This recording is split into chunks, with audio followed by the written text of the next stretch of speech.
और आप सभी का स्वागत करते हैं आज इस समय के इन विचारों के बीच में प्रभु की पवित्र हजूरी में।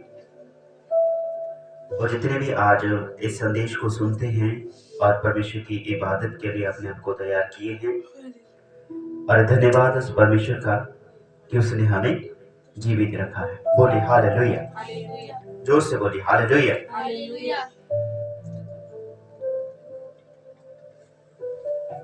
आमीन। तो इसी दौरान अपने आप को बिल्कुल तैयार करें। आज का जो समय है बेहद कीमती है मेरे प्रियो।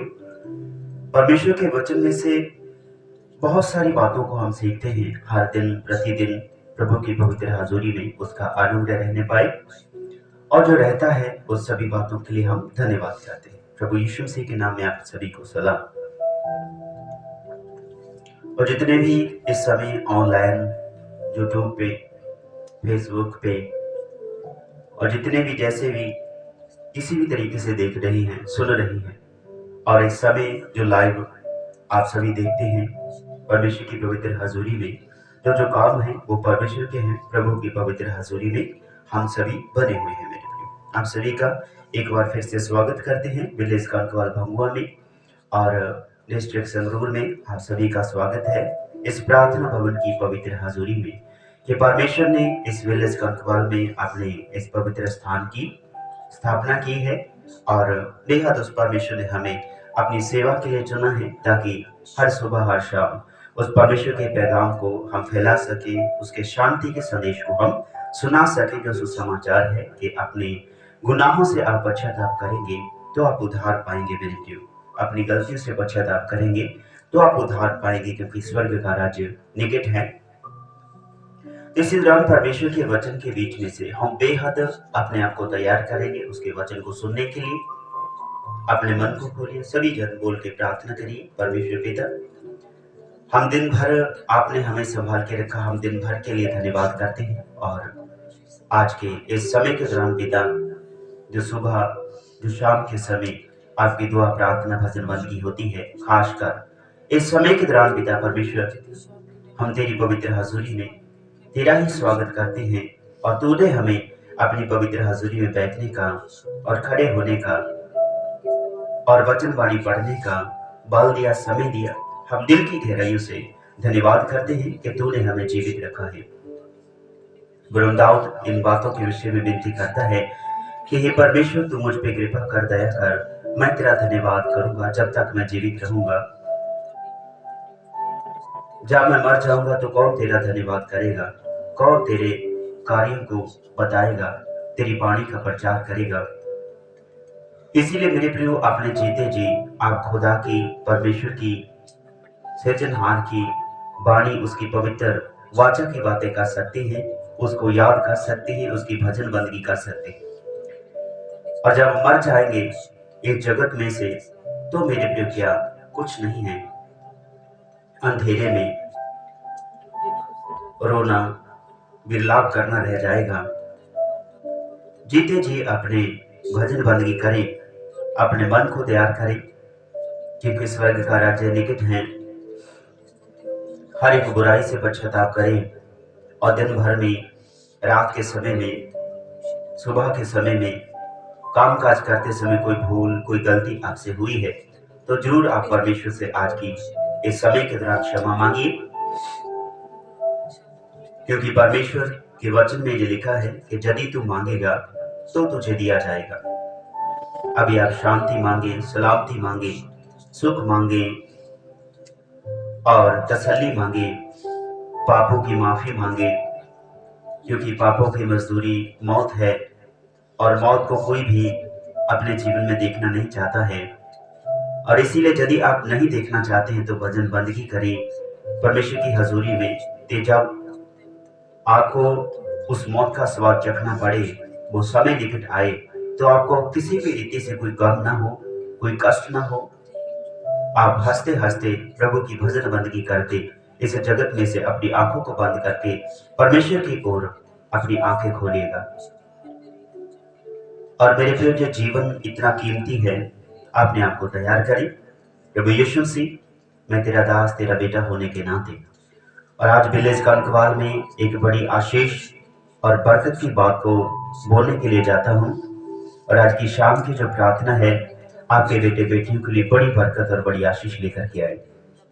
और इस गांव के मुखिया, सरपंच साहिबान के लिए, मेंबर और नंबरदार के लिए, तमाम मुलाजिम टीचरों के लिए, डॉक्टर साहिबानों के लिए और तमाम तरह के पुलिस मुलाजमों के लिए, फौजी आर्मी अफसर्स के लिए, कामकाज करने वाले भाई बहन, मजदूर भाई बहनों के लिए, जो छोटे बच्चे पढ़ाई में, अपनी जॉब में व्यस्त हैं, उनकी मदद और सहायता, उनकी शांति सलामती के लिए, जो भाई बहन अपने कामकाज को करने के लिए गांव से बाहर जाते हैं। आज जगत में बड़े दुर्घटनाएं, बड़े संकट का समय है, हर जगह पे विकलाप है, लेकिन पिता परमेश्वर आपकी पवित्र हजूरी में हम दुआ करते हैं कि बाहर जाने वाले भाई बहन बेटे बेटियों के लिए हम सलामती मांगते हैं और सुख शांति से काम पे जाएं और घर को लौटे अपने माता पिता के पास में, और माता पिता अपने बच्चों के पास में आनंद से रहे और तसल्ली से रहे। यही मेरी दुआ है, यही मेरी विनती है। और बुद्धि सभी की खुल जाए, आत्मिक मन खुल जाए, आत्मिक दृष्टि खुल जाए, आत्मिक कान खुल जाए, ताकि तेरी वाणी की बातों को, तेरी पवित्र स्वर की बातों को वह जान पाए, हृदय में टिका सके। मैं भी आपका दास, आपका बेटा होने के नाते, आपका सेवक होने के नाते अपने रूप प्राण जिस्म जान को, अपने परिवार घराने को, अपनी पत्नी परिवार बेटे बेटी को, बच्चों बुजुर्गों को, जवानों को, सभी को, इस पूरी कलीसिया मंडली को तेरे हाथों में सौंपता हूँ। आप संभालने वाले परमेश्वर हैं और तसल्ली देने वाले परमेश्वर हैं और रिहाई देने वाले परमेश्वर हैं। और प्रभु, आपके वचन को लिए हम आपकी हजूरी में खड़े हैं और आपके वचन को लिए हम आपकी पवित्र हजूरी में मौजूद हैं। आप अपने वचन का प्रकाश दीजिए, आप अपने वचन के अनुसार अपने बच्चों को आजाद करें और छुटकारा दे। प्रभु यीशु मसीह के नाम में हम इस दुआ को मांगते हैं, आमीन। सभी बोलिए आमीन, हालेलुया। हाथ उठा के धीरे से बोलिए हालेलुया, आमीन। तो इसीलिए मेरे प्रियो, हम परमेश्वर के वचन के बीच में से आज कुछ और बातों को सीखेंगे। जैसे हम निरंतर परमेश्वर की हजूरी में बने हुए हैं, हर रोज, हर शाम, हर सुबह, दोपहर के समय में और आधी रात के समय में, जो हर समय आप दुआ में रहते हैं, कुछ समय ही सही, लेकिन मेरे प्रियो, आप कोशिश करें ज्यादा से ज्यादा समय परमेश्वर की पवित्र हजूरी में बिताने का। आमीन। और भजन संहिता 6 अध्याय उसकी 4 आयत, लौट आ हे यहोवा और मेरे प्राण बचा, अपनी करुणा के निमित्त मेरा उद्धार कर, क्योंकि मृत्यु के बाद तेरा स्मरण नहीं होता, अधलोक में कौन तेरा धन्यवाद करेगा। आमीन। तो इसी दौरान मेरे प्रियो, परमेश्वर का वचन आपको और मुझको ये सारी बातें बताता है कि परमेश्वर का दास जो है वो विनती करता है परमेश्वर की हजूरी में, वो विनती करता है परमेश्वर के आगे खड़े होके और दंडवत करके परमेश्वर की आराधना, उसकी भजन बंदगी करता है, क्योंकि वे अभी जीवित है। आप क्या हैं? अभी जीवित हैं। बोलिए जीवित, बोलिए हालेलुया। आप सभी क्या हैं? जीवित हैं। इसीलिए आप प्रभु की पवित्र हजूरी में आए हैं, उसकी इबादत करने के लिए। मेरे प्रियो, लौट आ हे यहोवा मेरे प्राण बचा। वे परमेश्वर को कहते हैं कि परमेश्वर तू लौट आ, या फिर हम कह दें कि परमेश्वर थोड़े समय के लिए परमेश्वर के दास से थोड़ा सा अलग दूरी बना के खड़े हैं, और फिर परमेश्वर का दास विनती करता है कि हे परमेश्वर, हे यहोवा लौट आ, मेरे प्राण बचा। क्यों विनती करता है? क्योंकि जो दुख में है, कष्ट में है, लाचारी में है, इसीलिए ये दास प्रभु के आगे विनती करता है कि प्रभु लौट आ। जैसे आप और मैं अपने बेटे बेटियों को, अपने भाई बंधुओं को, अपने भाई बहनों को, अपने बड़ी उम्र के साथी संबंधियों को हम आवाज देते हैं कि लौट आ। आमीन। बच्चे जब खेलने के लिए जाते हैं पूरा दिन के लिए, लेकिन जब आराम करने की बारी होती है, माता पिता जानते हैं कि मेरे बच्चे को अभी भूख लगी होगी, खाने की आवश्यकता है, और जरूर वो कहते हैं बेटा लौट आ। आमीन। तो इसी रीति से परमेश्वर का वचन आपको और मुझको कहता है कि लौट आ। यहाँ पे परमेश्वर का दास किसी मनुष्य को नहीं कह रहा कि लौट आ, बल्कि परमेश्वर के आगे विनती करता है, हे यहोवा परमेश्वर तू लौट आ, मेरे पास आ, मुझे बचा, मेरे प्राण को बचा, क्योंकि इसका प्राण बचाने वाला इस जगत में कोई मिला नहीं मेरे भी। इस जगत में प्राण को बचाने वाला कोई भी नहीं है। भले ही आज जो साइंस है, डॉक्टरी लाइन है, और उसके वसीले ऑक्सीजन दिया जाता है, जब मनुष्य अंतिम समय में होता है तो जैसे 1 घंटे में मृत्यु होनी है तो उसको 2-3 घंटे तक खींच के ले चलते हैं कि मनुष्य जीवित रहे। उस ऑक्सीजन को लगा के उस मशीनों के बीच में मनुष्य को डाल के उसको जीवित रखा जाता है। लेकिन मेरे प्रिय कब तक, हमें कब तक वो मशीनें आपको और मुझको जीवित रख पाएंगी, जब परमेश्वर ही की ओर से आपकी और मेरी जिंदगी लिखी नहीं गई। आमीन। इसके दौरान मेरे प्रिय आपकी और मेरी जिंदगी तब तक जो चलेगी जब तक परमेश्वर की दरगाह से लिखी हुई है, जब तक परमेश्वर ने आपकी और मेरी जिंदगी लिखकर दे दी कि इतना समय बेटे तूने इस जगत में रहना है, इसके बाद एक पल भी तू नहीं रह सकता।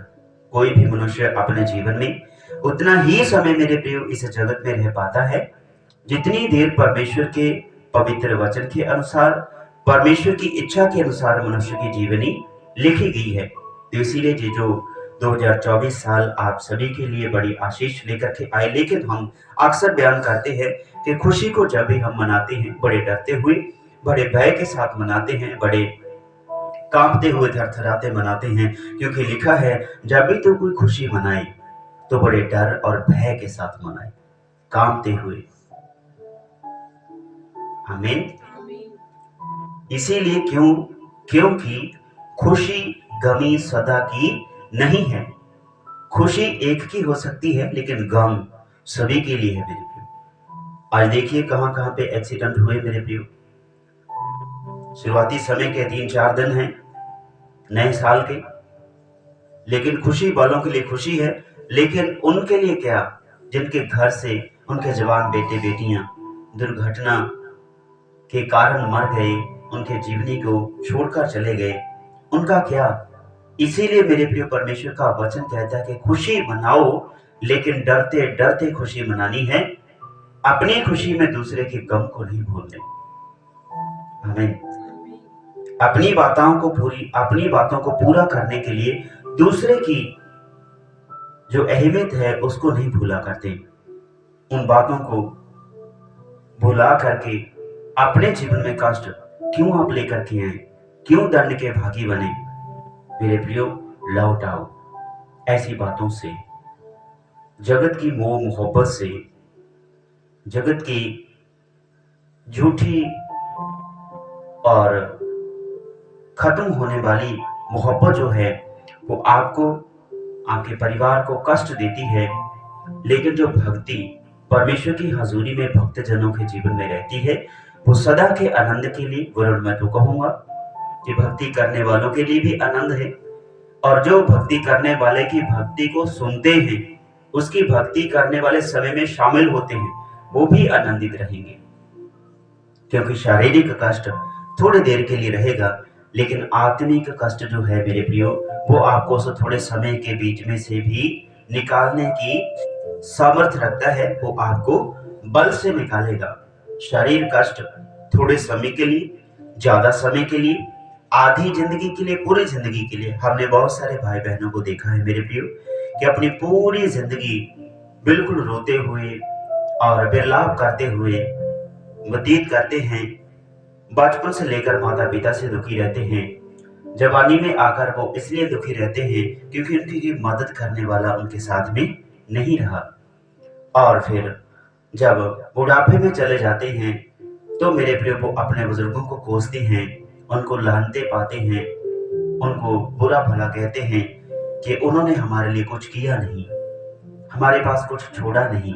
तो हम उनको एक ही बात कहते हैं कि लौट आओ। हमें उन बुरी बातों के बीच में से आप अकेले आए थे, अकेले ही चले जा रहे हैं। इसमें ना तो कोई खुशी की बात है और ना ही कोई गम की बात है मेरे प्रियो। इसीलिए लौट आइए, इस जगत की मोहब्बत से लौट आइए। और ये दास परमेश्वर को कहता है, प्रभु हे यहोवा लौट आ और मेरे प्राण बचा, क्योंकि जगत में से प्राणों की बचाव की किसी भी रीति से कोई विधि नहीं बनी है मेरे प्रियो। आपको बताया कि ट्रीटमेंट के दौरान थोड़े समय के लिए आपको श्वास चलते रखने के लिए मशीनों में डाल दिया जाएगा, लेकिन तब तक जब तक वो मशीनें आपको श्वास देने की पावर रखती हैं। ऑक्सीजन का सिलेंडर खत्म हुआ, साथ में आपकी जिंदगी भी समाप्त हो जाएगी। इसी रीति से वो जगत का है, लेकिन जब तक आपके श्वास परमेश्वर ने लिखे हैं, उस परमेश्वर ने आपके और मेरे जीवन में इस सुंदर समय को रखा है, तब तक आपको कोई भी हिम्मत नहीं कि आपके श्वास को कम या ज्यादा कर पाए। और परमेश्वर का वचन तो ये कहता है कि लौट आ अपनी बुराई के मार्ग से, लौट आइए। आपके प्राण को बचाने वाला से जगत में कोई नहीं है, बल्कि आपको तो घात करने के लिए बैठे हुए हैं, आपकी जीवनी को नाश करने के लिए बैठे हुए हैं। आपके दोस्त, आपके मित्र, आपके दुश्मन जिसे आप कहते हैं, आपका विरोध करने वाले, आपसे खार रखने वाले, मैं तो कहता हूं ऐसी बातों से आप लौट आइए, क्योंकि खार साड़े की बातें नफरत को उत्पन्न करती हैं। नफरत फिर आगे लेकर के कत्ल और घात को जन्म देती है, जो पहले भी बयान किया है। लौट आइए और परमेश्वर से विनती करिए, परमेश्वर मेरे प्राण बचा, हे यहोवा लौट आ मेरे प्राण बचा। परमेश्वर से विनती करिए, क्योंकि जगत आपके प्राण की सुरक्षा नहीं कर सकता मेरे प्रिय। हम कितने ही कलाकारों को और कितने ही अधिकारियों को जानते हैं जिनके साथ में उनके बॉडीगार्ड रहते थे, और बॉडीगार्ड के रहते समय उनको गोलियों से छन्नी कर दिया गया, उन कलाकारों को मार दिया गया। क्या उनके बॉडीगार्ड, क्या उनके अंग रक्षक उनकी रक्षा कर पाए मेरे प्रियो?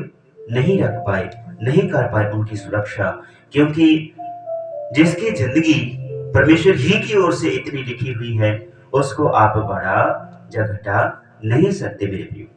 आमीन। इन्हीं बातों के दौरान परमेश्वर का वचन ये कहता है कि लौट आ ऐसी बातों से, विरोध की बातों से, खार की बातों से, पाप की बातों से, क्योंकि स्वर्ग का राज्य निकट है। परमेश्वर का दास विनती करता है, हे यहोवा लौट आ और मेरे प्राण बचा, अपनी करुणा के निमित्त मेरा उद्धार कर। उद्धार जगत की बातें नहीं करेंगे मेरे प्रियो।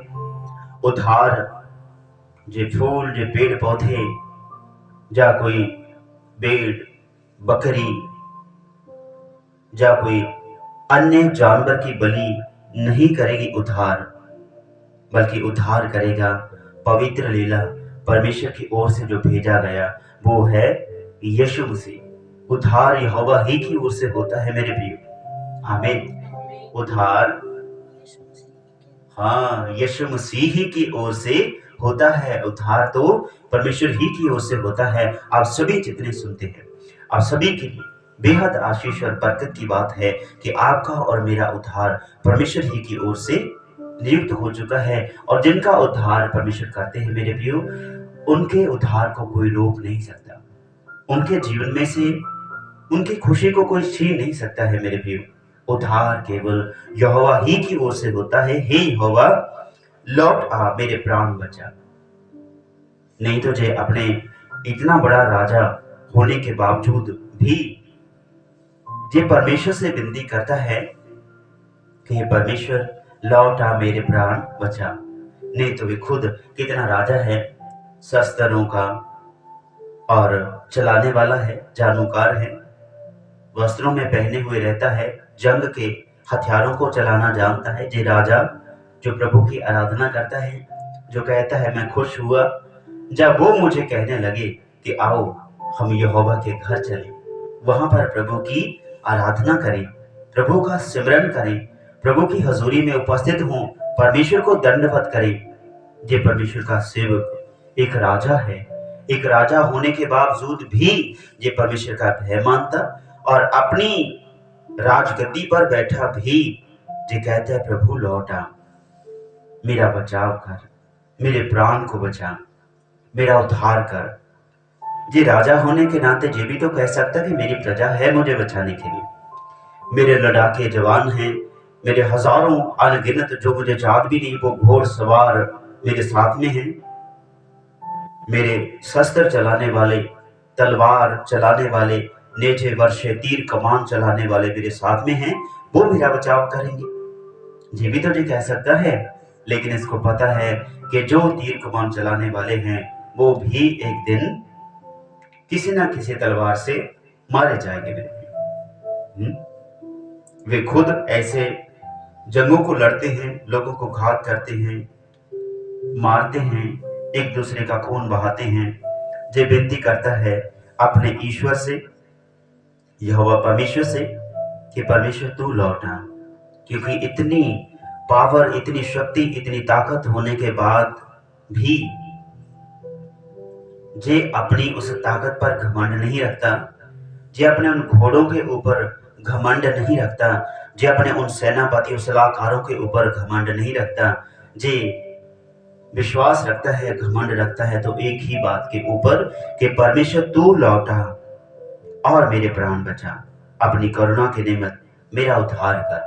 क्योंकि आज तक जितनी जंगें दाऊद ने लड़ी हैं, परमेश्वर के सेवक ने लड़ी हैं और मेरे प्रिय उस राजा ने लड़ी हैं, उन सभी लड़ाइयों के बीच में मासूम लोगों का खून बहाया गया और कितने मासूम लोग मारे गए, कितने बच्चे अनाथ हो गए, कितने माता पिता बिल्कुल बेसहारा हो गए, उनके जवान बेटे बेटियां उस लड़ाइयों में मारे गए, उस झगड़े की आग में लपटों में झुलसे गए कि उस हत्या के बीच में वो शामिल हुए, उस जलती हुई आग के बीच में वो शामिल हुए, लड़ती हुई चलती हुई लड़ाइयों में वो शामिल हुए और वो मारे गए, घात हो गए। कईयों को घात किया और फिर समय आ गया वो खुद भी घात हो गए दूसरों की तलवार से, क्योंकि लिखा है जो तलवार उठाएगा वो तलवार ही से मारा जाएगा। जैसा आप कार्य करना चाहते हो कि आपके साथ हो, वैसा ही आप दूसरों के साथ व्यवहार करें मेरे प्रियो। अब सभी से जो निवेदन है कि लौट आइए। आपका बचाव कहाँ पे है? परमेश्वर के भवन में, परमेश्वर की हजूरी में, परमेश्वर के कदमों में आपका बचाव है मेरे प्रियो। ये परमेश्वर का दास कहां पर आया है? लौट आ, हे यहोवा मेरे प्राण बचा, अपनी करुणा के निमित्त मेरा उद्धार कर। क्योंकि जो जानता है प्रभु की हजूरी में आया है और जो विनती करता है प्रभु मैं तेरी शरण में आया हूं, तू मेरी विनती सुन ले, अपना कान झुका, मेरी दुहाई की ओर अपना कान लगा, मैं तेरे ही आगे अपनी दुहाई देता हूँ। मेरा बचाव, मेरी सहायता कहाँ से आएगी? मेरी सहायता ईश्वर परमेश्वर की ओर से आएगी, सियोन से आएगी, मैं उसी की तरफ अपने हाथ उठाता हूँ। तो आज ये परमेश्वर का दास विनती करता है लौट आ, क्योंकि जो जानता है मेरे पास लौटने वाले वो जवान नहीं रहे जिनके ऊपर इसे फक्र था, गर्व था कि मेरे योद्धा हैं, मेरे राज के लड़ाई करने वाले योद्धा हैं, वो मेरा बचाव करेंगे। वो इनकी आंखों के सामने मारे गए और फिर जब परमेश्वर के सामने आता है और कहता है हे परमेश्वर तू लौट आ, मेरी सहायता कर, मेरा प्राण बचा ले। क्योंकि इसने कितने ही प्राणों को घात किया है, कितने ही लोगों को कत्ल किया है। और मेरे प्रियो वे तब का समय था राजाओं का एक दूसरे को घात करना। देखो इसके हाथों का कोई ऐसा नहीं कि इसने कोई पाप किया, गुनाह किया, तब का समय ही ऐसा था कि लड़ाई झगड़े के बिना, एक दूसरे के ऊपर प्रबल हुए बिना वो जीवित नहीं रह पाते थे। जो आत्मा और सच्चाई से लड़ते थे मेरे प्रियो, हक की लड़ाई लड़ते थे, जो आज भी जगत में लड़ी जाती हैं सरकारों के लिए, हर एक जगह पे धरने लगाए जाते हैं। बहुत सारे भाई बहन, खुद भी हम शामिल हुए ऐसी मंडलियों के साथ में जहां धरने लगाए गए सरकार के साथ में। हमें उन बातों को मनाने के लिए कि देखिए ये गलत है, सही बातों को सही करने के लिए, हमें गलत बातों को रद्द करवाने के लिए ये लड़ाइयां होती थी, हक की लड़ाइयां होती थी। लेकिन परमेश्वर का वचन बताता है जो झूठ की लड़ाइयां लड़ते थे वो हार जाते, मारे जाते, लेकिन जो सत्य की लड़ाई सत्य के लिए लड़ते थे वो जीत जाते थे।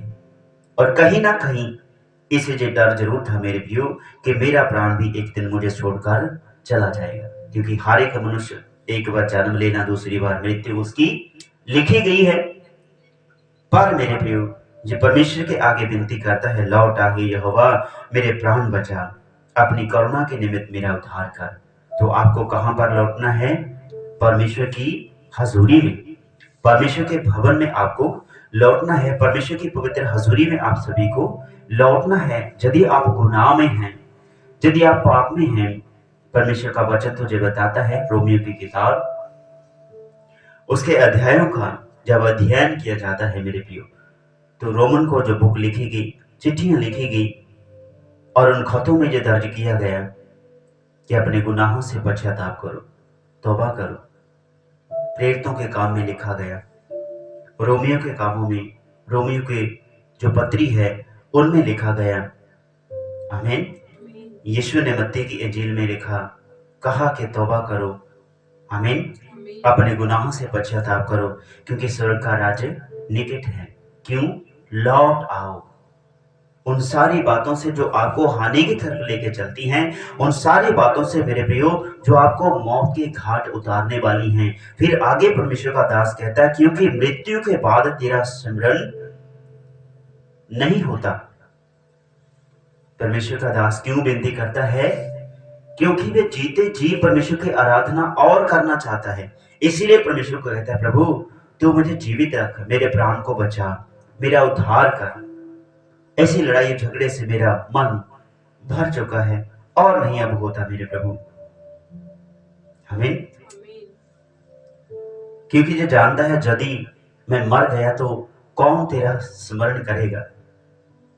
बोलिए आमीन। यदि मैं मर गया तो मेरे लिए कौन भजन कीर्तन करेगा? कोई नहीं। बाद में इकट्ठे होकर भजन कीर्तन मेरा भोग पा डालेंगे, मेरे अंतिम अरदास की जाएगी, लेकिन उसके विषय में मेरे प्रियो मुझे क्या फायदा जब जीते जी मैंने ही आराधना भजन बंदगी नहीं की। तो इसलिए समय है आपके पास में कि आपको खुद को खड़े होना है, खुद को परमेश्वर के सजदे में लेके आना है, खुद के उद्धार के लिए आपको खुद प्रार्थना करनी है, खुद के उद्धार छुटकारे बचाव के लिए परमेश्वर के आगे दुहाई देनी है मेरे प्रियो। यही है सत्य बात कि लौट आओ, अपने गुनाहों से पश्चाताप करो, स्वर्ग का राज्य निकट है। और विलेज कांकवाल के सभी लोगों के लिए जो सदस्य हैं, परमेश्वर का दास वो बता रहा है मेरे प्रियो कि आप सभी को अपने गुनाहों से पश्चाताप करना है। और आज हम परमेश्वर के वचन की ओर से आपको ताड़ना देते हैं कि यदि आप अपनी बुराइयों से बाज नहीं आएंगे तो आपकी आजादी के लिए, आपके उद्धार के लिए कोई भजन कीर्तन कार्य नहीं करेगा। क्योंकि मृत्यु के बाद कौन तुझे स्मरण करेगा? अधोलोक में कौन तेरा धन्यवाद करेगा? जीते जी आप परमेश्वर का धन्यवाद कर सकते हैं। जीते जी आप अपने भाई बहनों का, जिन्होंने आपकी मदद और सहायता की, उनका धन्यवाद कर सकते हैं। लेकिन मरने के बाद ना ही तो आप किसी का धन्यवाद कर पाएंगे, ना ही कोई कर पाया है, और ना ही किसी का उद्धार हुआ है मेरे प्रिय। इसलिए उद्धार जीते जी है, उद्धार जिंदगी के रहते हैं, उद्धार जब तक आपकी सांसें चल रही हैं तब तक उद्धार आप पा सकते हैं मेरे प्रिय। जब ये जीवित है तभी विनती कर रहा है कि लौट आ हे यहोवा, मेरे प्राण बचा, अपनी करुणा के निमित्त मेरा उद्धार कर, क्योंकि मृत्यु के बाद तेरा स्मरण नहीं होता। अधोलोक में कौन तेरा धन्यवाद करेगा। आमीन। परमेश्वर की हजूरी में हमें बने रहना है, भले ही आप अकेले ही क्यों ना हो, फिर भी परमेश्वर का वचन कहता है, यीशु कहता है, भले ही मैं अकेला हूं लेकिन फिर भी अकेला नहीं हूं।